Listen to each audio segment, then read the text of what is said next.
I try not to hold thoughts in my head. I try to just let it come and go as it pleases.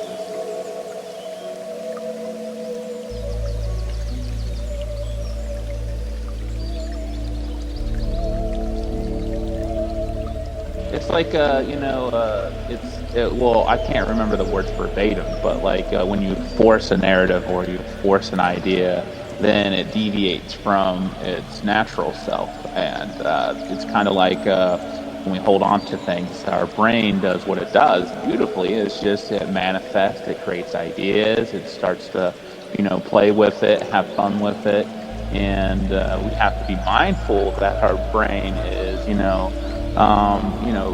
it's a tool, and sometimes when we go off into these scripts, and we start wholeheartedly believing in what we're thinking, then the mind doesn't know if it's reality or if it is imagination. So then it goes off into kind of like a wanderlust, kind of like space, so to speak, and it's hard to come back because you're so lost in the story.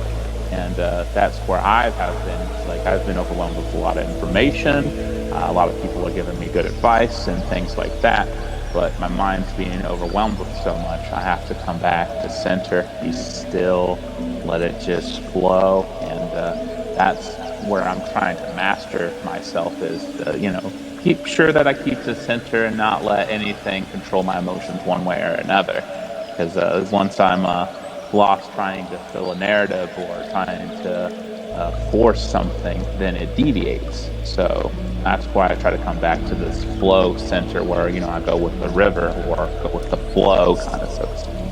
And it happens to everyone, and it happens to me too. And I don't think it's a sign of weakness or a sign of failure. I think it's a sign of something we have to learn from. As you said, you don't have to grab onto it.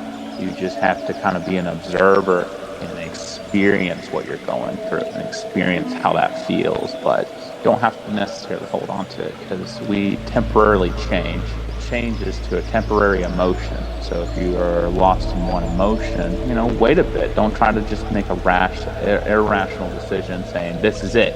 This is the key, we can get very lost in our fantasies and stuff like that. So it's really good just have a good sense of like, don't get too happy, don't get too sad, just kind of be in the center.